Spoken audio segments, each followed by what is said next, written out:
Hello everyone, welcome back to our channel this side Siddhi. And आज की class में हम आपके क्लास 6th की हिस्ट्री यूनिट 7 को यहाँ पे स्टार्ट करने वाले हैं। जैसे कि आप सभी जानते हैं, सीटेट पेपर 2 के लिए सोशल साइंस की हमारी यहाँ पर सीरीज चल रही है और 6th क्लास की हिस्ट्री को हमने सबसे पहले स्टार्ट किया है। अभी तक हमने आपके यूनिट 6 तक कवर कर लिया। अगर आपने उन वीडियोज़ को नहीं देखा है तो आप प्लेलिस्ट में जा करके चेकआउट कर सकते हैं। तो आज हम बात करने वाले हैं आपके बुद्धिज़्म और जैनिज़्म से रिलेटेड, यानी जो हमारे एंशिएंट इंडिया के टाइम पर जो रिलीजन, जो धर्म हमें देखने को मिलता है, तो यहाँ से भी हमारे एग्ज़ाम में क्वेश्चंस पूछे जाते हैं। तो चलिए बात करते हैं सबसे पहले आपके बुद्धिज़्म यानी बौद्ध धर्म की। यहाँ पर हम बात करने वाले हैं आपके कि यहाँ पर आपके बुद्धा की स्टोरी। तो जैसे कि आप जानते ही हैं, जिन्हें हम गौतम बुद्ध के नाम से जानते हैं, बट गौतम बुद्ध का जो चाइल्डहुड नेम है वो है आपके सिद्धार्थ। ठीक है, तो यहाँ पर जो गौतम बुद्ध जो इनको नाम आप देखने को मिल रहा है, ये कब मिला था? जब इन्हें आपकी इनलाइटनमेंट यानी ज्ञान की प्राप्ति हो चुकी थी ना, तब जाकर इन्हें गौतम बुद्ध यहाँ पर बुलाया गया था। और यही आपके इस बुद्धिज़्म के फाउंडर भी हैं और इनका जन्म आज से 2500 साल पहले हुआ था। अब अगर हम बात करते हैं तो यहाँ पर आप जैसे कि अभी हमें अपने पिछले जो यूनिट्स में देखा था कि हमारे महाजनपद काल के समय पर हमारे कुछ जो राजा हैं वो बहुत ही ज़्यादा पावरफुल थे, जो उस टाइम पर आपके बहुत नए नए जो शहर है वो डेवलप हुए थे। हमारी जो life was changing in the village as well as, तो यहाँ पर जो गाँव में रहने वाले लोगों की भी लाइफ में बदलाव आपको देखने को मिलता है। तो यहाँ पर हमारे कुछ थिंकर्स हैं जिन्होंने कोशिश करी है कि हमारी सोसाइटी में जो चेंजेस हुए हैं उसको समझने की। ठीक है, तो यहाँ पर गौतम बुद्ध जो है, पहले तो आपको ये याद रखना है कि ये आपके एक छोटे से गण से थे, तो वो है शाक्य गण या फिर शाक्य क्लेन यानी वंश भी कहते हैं। यानी अगर हम गौतम बुद्ध की बात करें तो वो कौन से वंश से थे, तो राइट आंसर क्या होगा? शाक्य वंश। याद रखना एग्जाम पॉइंट ऑफ व्यू से। और दूसरी चीज़, ये आपके कहाँ कौन से थे? ये आपके थे क्षत्रिय।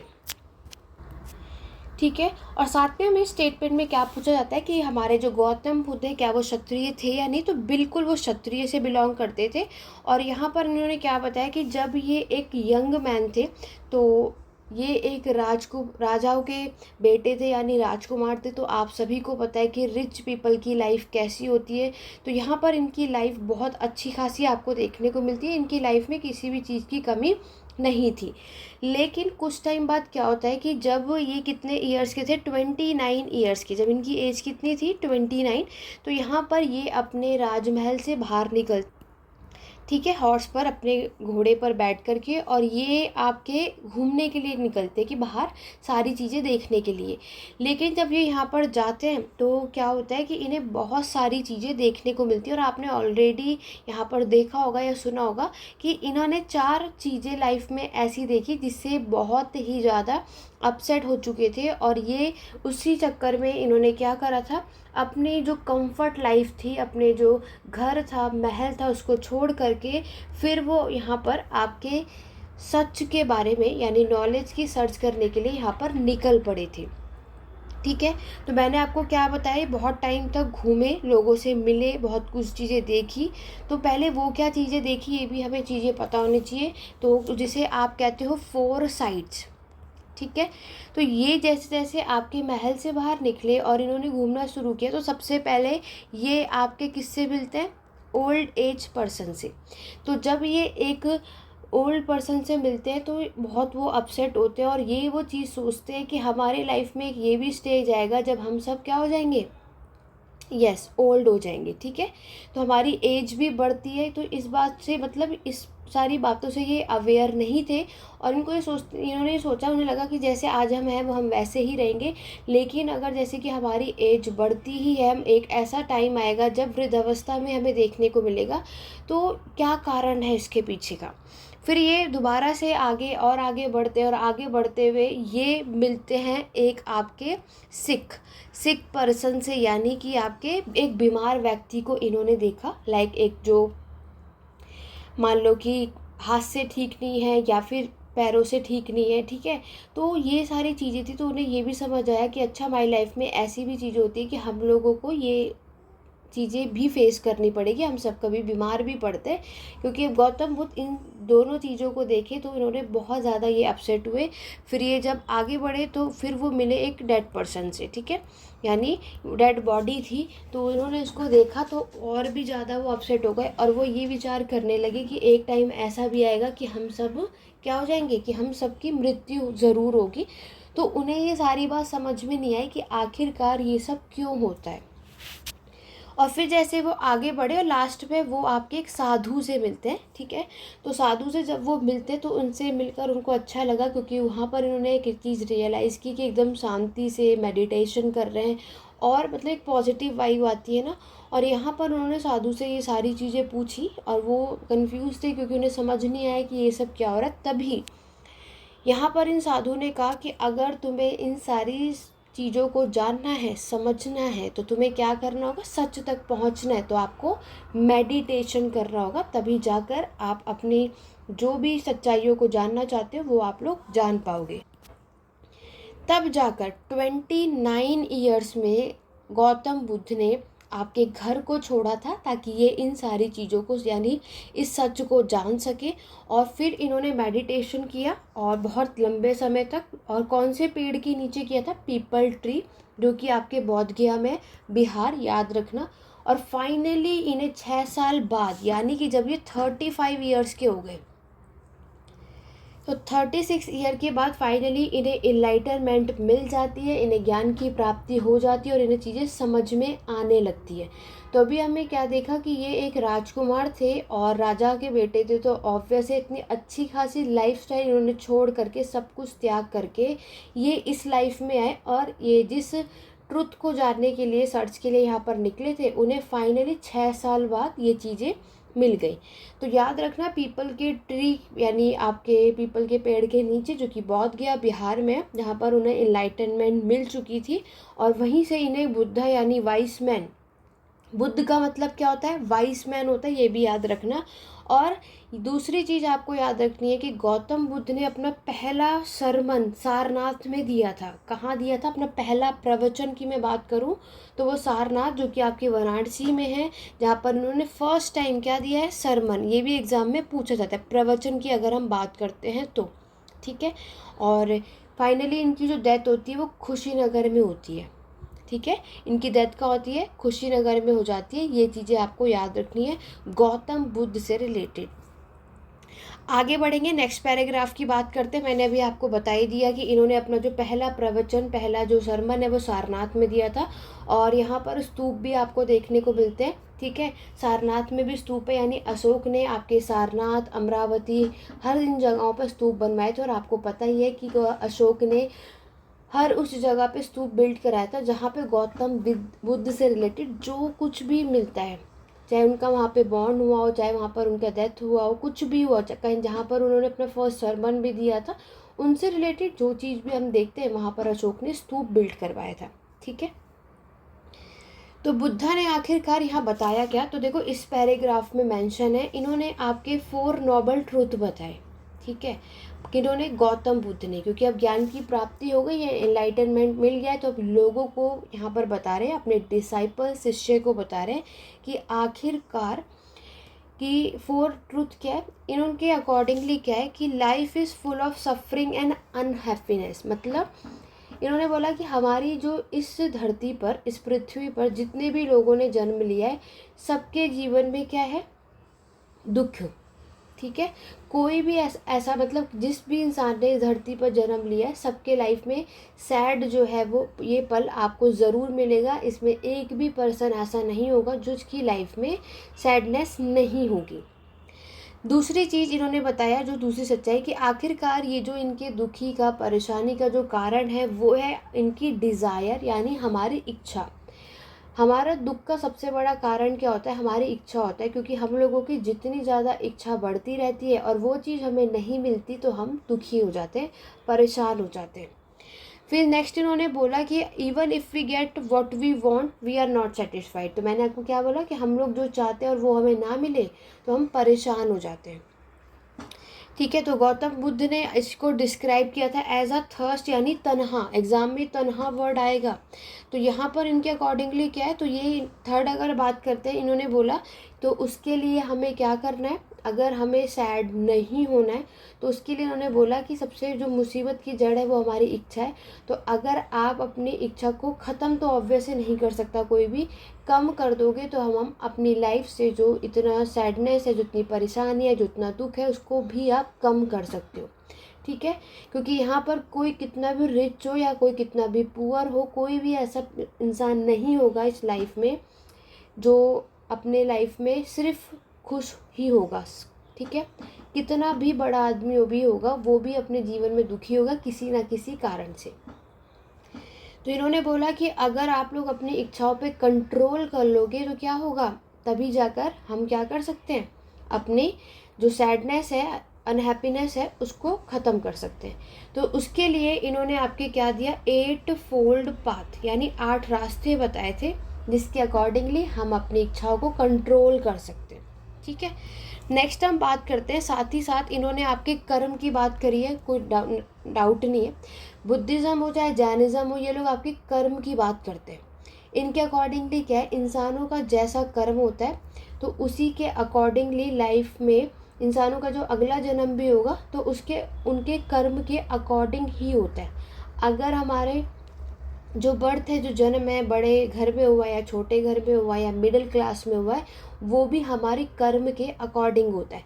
तो अच्छे कर्म करोगे तो उसके अकॉर्डिंग आपका होगा, बुरे कर्म करोगे तो ये, मतलब इनकी जो हमारी पूरी लाइफ की जो साइकिल है वो इसी पर टिकी है, ऐसा मानना है। इसीलिए उन्होंने बोला चाहे वो इंसान हो, चाहे वो जानवर हो, चाहे इवनली आपके इंसेक्ट हो, तो हमें कभी भी किसी को हार्म नहीं पहुंचाना चाहिए किसी भी तरीके का, क्योंकि आज हमने अगर किसी को हार्म पहुंचाया है, ठीक है, तो कल वो साइकिल घूम कर आपके पास भी आएगी। ऐसा नहीं है कि आज हमने किसी के साथ गलत किया तो इन फ्यूचर आपके साथ नहीं होगा, वो भी होगा, या तो इस जन्म में होगा या तो अगले जन्म में। तो यानी कि इससे हमारे लाइफ पर इफ़ेक्ट पड़ता ही है, ऐसा मानना था आपके गौतम बुद्ध का। गौतम बुद्ध की जो बुक्स आप देखते हो, जो इनके टेस्ट लिखे गए थे वो प्राकृत भाषा में ऑर्डिनरी पीपल ने लिखा, अदरवाइज बुद्धिज़्म की जो टेस्ट है वो पाली भाषा में लिखा गया था।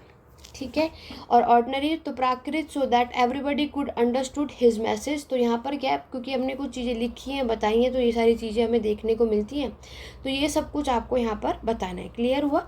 नेक्स्ट है, यहाँ पर एक बॉक्स में आपको एक औरत है किसागोतामी और इनसे रिलेटेड स्टोरी है, तो पूरी स्टोरी मैं आपको बता देती हूँ। तो यहाँ पर ये जो एक वुमेन है, इनके जो बेटे थे, इनकी मृत्यु हो गई थी, बहुत ज़्यादा ये परेशान थी, तो इसीलिए गौतम बुद्ध के पास गई और उन्होंने बोला कि मुझे मेरा बेटा चाहिए, कैसे भी करके मैं, कैसे इसकी जो ज़िंदगी लाइफ जो मर चुका है, वो अपने बेटे की जो डेड बॉडी वो अपने साथ लेकर के आई थी। उनको ये था गौतम बुद्ध आप तो कुछ भी कर सकते हो, तो प्लीज़ मेरे बेटे को भी क्या कर दो, दोबारा से जीवन दान कर दो। तो गौतम बुद्ध ने बोला अच्छा ठीक है, लेकिन उसके लिए एक शर्त है, तुम्हें भी एक चीज़ करनी होगी, अगर तुम चाहती हो कि तुम्हारे बच्चे की लाइफ वापस आ जाए। तो उसकी जो माँ थी, यानी कि आप ये जो वुमेन आप देख रहे हैं, उन्होंने ठीक है जो भी आप कहो वो हम करेंगे। उन्होंने बोला कि तुम्हें आपके सरसों कह सकते हैं या कोई सीड्स कह सकते हैं, ये तुम्हें हर कलेक्ट करके लाना है। ठीक है, तो वो वुमन खुश हो गई, कह रही कोई प्रॉब्लम नहीं, मैं इकट्ठा करके ले आऊँगी। लेकिन गौतम बुद्ध ने उनसे क्या कहा कि वो जो सरसों के जो बीज हैं वो तुम उसी घर से लाओगी जिस घर में कभी भी किसी भी इंसान की मृत्यु नहीं हुई होगी। ठीक है, तो वो वुमेन जाती है, हर घर के बाहर जाती है, डोर टू डोर जाती है, और लेकिन कोई भी एक ऐसा घर नहीं था जिसके घर में कभी किसी की मृत्यु ना हुई हो। तो इससे वो क्या समझाना चाहते हैं गौतम बुद्ध कि इस लाइफ में, हमारे इस धरती पर जिसने भी जन्म लिया है तो ऑब्वियस है उनका मरना भी, यानी उनकी मृत्यु ज़रूर होगी, आज नहीं तो कल होगी वो, लेकिन कोई भी इस चीज़ को रोक नहीं सकता है। ये चीज़ यहाँ पर इन्होंने इनको समझाने की कोशिश करी। ठीक है, ये थी कहानी गौतम बुद्ध की। नेक्स्ट अगर हम बात करते हैं, जो हमारा सोर्स है वो है उपनिषद। आप सभी को पता है कि उपनिषद टोटल कितने होते हैं, 108 उपनिषद में। और ये बॉक्स देख रहे हो, ये भी अच्छा इंपॉर्टेंट है, आपके एग्ज़ाम में पूछा जाता है। हमारे इंडियन फ़िलॉसफ़ी में कितने स्कूल हैं? 6 स्कूल ऑफ इंडियन फ़िलॉसफ़ी, ठीक है। तो आपको ये 6 के 6 न्याय हुआ आपका सम्यक, योग, पूर्व मीमांसा, वेदांत, उत्तर मीमांसा, ये याद रखना है। और ये 6 सिस्टम ऑफ फ़िलॉसफ़ी हमें क्या बताता है, ये किसने फाउंड किया था, ये भी आपके एग्ज़ाम में पूछा जाता है। कौन से साधु थे आपके? कन्नड़, गौतम, कपिला, पतंजलि, जामिनी और व्यास। ये हर एक 6 फ़िलॉसफ़ी के नीचे आपके फाउंडर भी लिखे, ये चीज़ आपको याद रखनी है, ठीक है। अब अगर हम बात करते हैं आपके उपनिषद की, तो मैंने आपको बताया कि क्वेश्चन क्या होता है कि हमारे मरने के बाद भी, लाइफ आफ्टर डेथ, मरने के बाद भी क्या जीवन होता है, ठीक है। तो उसके लिए भी लोग, आपको पता है कि लोग क्या करते हैं, सेक्रीफाइसेस, बलिदान को यहाँ पर परफॉर्म करते हैं, ये बात आप भी जानते हो। हमारी जो आत्मा है या इंडिविजुअल सोल है एंड द ब्राह्मण और the universal soul, they believe that ultimately कि आत्मा और द ब्राह्मण वर एक, मतलब दोनों एक ही हैं। ये चीज़ इन्होंने यहाँ पे समझाने की कोशिश करी। इनके जो आइडियाज़ हैं, सारी चीज़ें, इसको रिकॉर्ड किया गया था आपके उपनिषद में, और ये लेटर वैदिक टेस्ट में आप देखते हो। उपनिषद का लिटरली मीनिंग क्या, एग्जाम में याद रखना, अप्रोचिंग एंड सिटिंग नियर, ठीक है। तो सब क्या होगा, इस टेस्ट के अंदर आपको कन्वर्सेशन टीचर और स्टूडेंट के बीच में देखने को मिलता है। इस उपनिषद में थिंकर्स आपके मैन, स्पेशली आपके ब्राह्मण्स और राजा आपको देखने को मिलते हैं। और इसमें वुमेन थिंकर्स भी थी, लाइक आपकी गार्गी, ये सबसे फेमस है, और इन्होंने आपके रॉयल कोर्ट में पार्टिसिपेट भी किया था डिबेट में। और जब ये भी याद रखना, सत्यकाम जवाला बहुत ही फेमस है, ये आपके एग्ज़ाम में पूछा जाता है। और ये स्लेव थी, जवाली जो है ये एक स्लेव वुमेन है, एग्ज़ाम में पूछा जाएगा तो याद रखना, और पूछा गया भी है स्लेव्स वुमेन के बारे में। ये सारी चीज़ें आपको याद रखनी है। उसके बाद यहाँ पर बताया गया कि Upanishad were later developed by the famous thinker Shankar Acharya. तो उपनिषद से रिलेटेड हमारे एग्ज़ाम में ये क्वेश्चन पूछे जाते हैं, और ये भी इम्पॉर्टेंट है, जो ऑलरेडी पूछे जा गए हैं। तो जैसे कि ये हम लोग आपके क्लास 6 की एनसीईआरटी जो यूनिट 12 तक है, आज की क्लास में यूनिट 7 को हम कंप्लीट कर रहे हैं। इसके बाद मैं मॉक टेस्ट लेकर के आऊँगी, उसके लिए आप इस सीरीज़ में सभी लोग जुड़े रहिए, और जो भी चीज़ें मैंने आपको पढ़ाई इसको रिवाइज़ कर लो, ताकि मॉक टेस्ट करते वक्त आपकी को कहीं भी कोई भी प्रॉब्लम ना आए। पाणिनि ने, आपको पता है, ये ग्राम्यन इनकी बुक थी, और ये संस्कृत भाषा में लिखी गई है। इन्होंने आपके जो वॉवल्स हैं और जो कंसोनेंट्स हैं इनको अरेंज किया था, और साथ ही साथ अलजेब्रा भी आपको इसी में देखने को मिलता है। पाणिनि ने अष्ट अध्याय लिखी थी, ये बात आप सभी को ऑलरेडी पता होगी, ठीक है। जिन्हें नहीं पता, याद रखना, अष्ट अध्याय की जो बुक है वो पाणिनि ने लिखी थी। नेक्स्ट है जैनिज़्म। गौतम बुद्ध की तो हमने बात कर ली, अब जैनिज़्म, जैन धर्म की बात भी कर लेते हैं। जैनिज़्म जो है वो आपके 24 तीर्थकर हैं, जैसे कि आप सभी जानते हैं, वर्धमान महावीर के नाम से हम जानते हैं।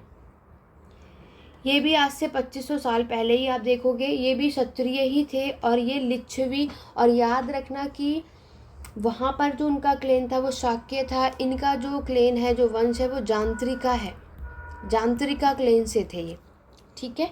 और यहाँ पर ये इन्होंने जब अपना घर छोड़ा था तब ये 30 ईयर्स के थे। गौतम बुद्ध ने जब छोड़ा था तो वो 29 ईयर्स के थे, और उन्हें 6 साल में ही इनलाइटनमेंट मिल गया था। इन्हें 12 साल लग गए थे, मतलब जब ये 42 ईयर्स के हुए तब जाकर इन्हें इनलाइटनमेंट यानी ज्ञान की प्राप्ति हुई थी। और इन्होंने घर छोड़ा था, ये जंगल में गए थे, और इन्हें 12 साल लगे, तब जाकर इन्हें इनलाइटनमेंट मिली, ठीक है। ये कंफ्यूज मत हो ना, ऊपर नीचे आपको ये सारी चीज़ें यहाँ पर देखने को मिलती है। अब यहाँ पर क्या है कि अगर जो भी लोग जैन धर्म पे आएंगे तो इनकी टीचिंग्स को हमें फॉलो भी करनी पड़ेगी, ये सारी बातें। और ये आपको याद रखना है, प्राकृत भाषा में यहाँ पे हमें ये याद रखना है, महावीर गौतम बुद्ध के जो टेस्ट मिलते हैं वो प्राकृत भाषा में, ठीक है। प्राकृत के जो कहाँ बोला जाता है, आपके मगध में, जिसको हम मगधी भी कहते हैं। नेक्स्ट आप देखोगे कि हमारे जो महावीर के जो फॉलोअर्स होते हैं उन्हें हम जैन कहते हैं, जो बहुत ही सिंपल लाइफ होती है, ठीक है। और ये आपकी क्या करते हैं, हर एक घर में जा जाकर ऐसे फूड मांगते हैं, तब खाते हैं, मतलब आपके एब्सोल्यूट ऑनेस्ट लाइफ ये जीते हैं।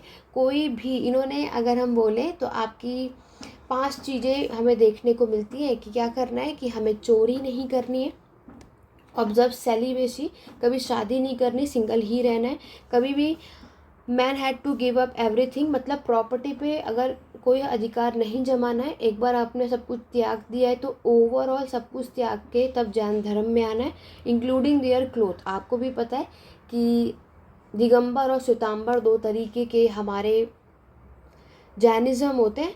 तो जो दिगंबर होते हैं वो बिल्कुल कोई भी क्लोथ वियर नहीं करते, श्वेतांबर तो फिर भी वाइट वियर के क्लोथ वियर करते हैं, ठीक है। जैन का मतलब आप यहाँ देख सकते हो, वाइस मैन बुद्धिज़्म का बताया था। जैन मतलब ये वर्ड आया था आपका जिन से, जिसका मतलब होता है कॉन्कर। तो ये चीज़ें यहाँ पर थी। और जैनिज़्म जो है वो सपोर्टेड मेनली बाय ट्रेडर्स। ये सारी चीज़ें याद रखना। जैनिज़्म जो है वो आपके डिफरेंट पार्ट, नॉर्थ इंडिया के अलग अलग पार्टों में, आपके गुजरात, तमिलनाडु, कर्नाटक, इन सारी जगहों पे जैन धर्म फैला था। और अगर हम बात करें, they were written down in the form in which called are presently available at place Vallabhi, जो कि आपके गुजरात में अबाउट 1500 ईयर अगो।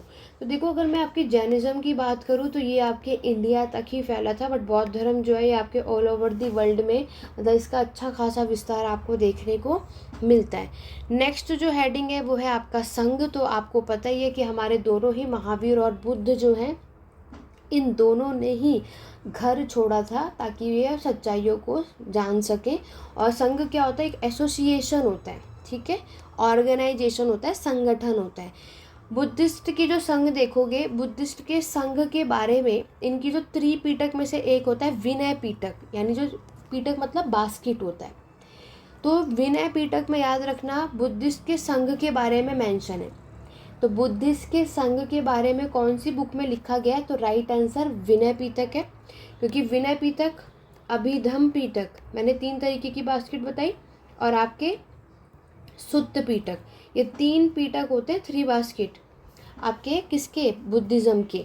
तो विनय पीटक में बुद्धिज़्म के संघ आप देखते हो, और बाकी जो है अभिधम और सुत्त पीटक, आप लोग मुझे कमेंट करके बताओगे कि इसमें हमें क्या पता चलता है, इसमें किस चीज़ों के बारे में मेंशन है, ठीक है। चलिए, तो ये सारी चीज़ें आपको यहाँ से याद रखनी है अपने एग्ज़ाम पॉइंट ऑफ व्यू से। और यहाँ पर मैंने आपको बता ही दिया कि भिक्षु आपको देखने को मिलेंगे। प्राकृत वर्ड आप देखोगे बैगर, जो हमें पता है भिक्षु भिक्षुनी का काम क्या होता है? जो मांगते हैं। और धीरे धीरे संघ को आपके ब्राह्मण, क्षत्रिय, मर्चेंट, लेबर, बार्बर, ये हर एक लोगों जो हैं वो इस संघ के साथ जुड़ते चले जाते हैं, ताकि जो भी गौतम बुद्ध की टीचिंग है वो समझा। और लिखनी इन्होंने यहाँ पे स्टार्ट करी थी, एक बहुत अच्छी पोयम में इसको कंपोज भी किया गया था आपके।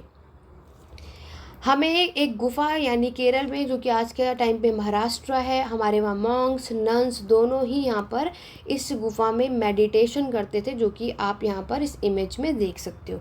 नेक्स्ट है आपका मोनास्ट्री। तो मोनास्ट्री की जो बिगेन विद बोथ जैनिज़्म और बुद्धिज़्म, मॉन्क यहाँ पर आप देखोगे। मोनास्ट्रीज भी आपको हर एक जगह देखने को मिलती है। The only time they stayed in one place was during the rainy season. तो ये यहाँ पर सिर्फ उसी समय ही स्टे करते थे जब बारिश का समय होता था, क्योंकि उस टाइम पर ट्रैवल करना थोड़ा मुश्किल हो जाता था, ठीक है। ये सारी चीज़ें आपको बतानी है। तो ओवरऑल कह सकते हैं कि ये एक तरीके से इनका टेम्प्ररी यानी अस्थायी सेटलमेंट था, और क्योंकि कोई और ऑप्शन नहीं है बारिश के टाइम पर। तो ये सारी चीज़ें आप देखते हो, इसी को हम क्या कहते हैं? विहार, ठीक है। तो इस मोनास्ट्री जो बिल्ड की जाती है ना, ये जो आप देख रहे हो, इसे हम विहार कहते हैं, जहाँ पर ये लोग आकर के रहते हैं कुछ टाइम के लिए। विहार आपके एग्जाम में पूछा जाएगा किससे बना हुआ होता है? लकड़ियों का। कुछ ऐसे थे जो ईंटों के भी बने हुए होते थे, ठीक है। उसके बाद बुद्धिस्ट के टेस्ट भी हमें कुछ ना कुछ चीज़ें बताते ही हैं। आपके वर्ण सिस्टम, ये सारी बातें आप देखते हो, तो ये इंपॉर्टेंट चीज़ है। उसके बाद जो the land on which the Vihar was built was donated bye a rich merchant, या फिर लैंड ओनर, या फिर राजा। देखो, ये जो विहार है ना आपका, ये लोग उस टाइम पे दान भी करते थे, जैसे कि उस टाइम का जो भी राजा होते थे ना वो लोग, चाहे रिच मर्चेंट, लैंडलॉर्ड, तो ये लोग ज़्यादा से ज़्यादा इसको, क्योंकि ये भी एक तरीका है ताकि आपके बौद्ध धर्म को फैलाने का, जितने भी लोग बुद्धिज़्म को फॉलो करते थे तो उसको फैलाने का ये भी एक ज़रिया हमें देखने को मिलता है। नेक्स्ट सिस्टम है आपका आश्रम। तो द सिस्टम ऑफ आश्रम आपको भी पता है। देखो, यहाँ पे अगर हम बात करें हमारे जैनिज़्म और बुद्धिज़्म के में, यहाँ पर हमारे जो आश्रम होता है ना, हमारी लाइफ यानी जब से हमारा जन्म होता है और मरने तक के 4 आश्रम आपको देखने को मिलते हैं, ठीक है। देखो, आश्रम का मतलब ये नहीं होता कि हम किसी एक जगह पर रहकर मेडिटेशन हमें करना है, बिल्कुल भी नहीं। हमारे लाइफ के स्टेजेस होते हैं कुछ ना कुछ। जैसे पहला होता है आपका ब्रह्मचर्य, याद रखना एग्ज़ाम में पूछा जाता है क्रोनोलॉजिकल ऑर्डर में भी। देखो ब्रह्मचर्य वो टाइम होता है जब हम एक स्टूडेंट होते हैं, ठीक है। फिर होता है गृहस्थ, ये वो समय होता है जब हम एजुकेटेड हो चुके हैं और अब हमें घर संभालने की बात आती है।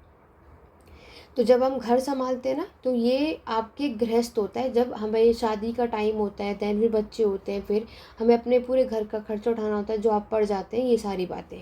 नेक्स्ट है आपका वानप्रस्थ, ये वो समय होता है जब रिटायरमेंट का टाइम होता है। और लास्ट होता है संन्यास, फिर सारे कामों से फ्री होकर सिर्फ भगवान में ध्यान करना है। तो ये 4 तरीके के हमारे आश्रम होते हैं क्रोनोलॉजिकल ऑर्डर में, याद रखना। ब्रह्मचार्य, गृहस्थ, वानप्रस्थ और आपके संन्यास। ब्राह्मण, क्षत्रिय, वैश्य जो है ये ज़्यादातर सिंपल लाइफ आपको देखने को मिलते हैं और ये सभी वेद को पढ़ सकते थे। शूद्र जो है वो वेद को नहीं पढ़ सकते थे, ये मैं आपको पहले भी बता चुकी हूँ। गृहस्थ लाइफ मैंने आपको क्या बताया, they had to marry and live as a householder, यही चीज़ मैंने आपको बताई।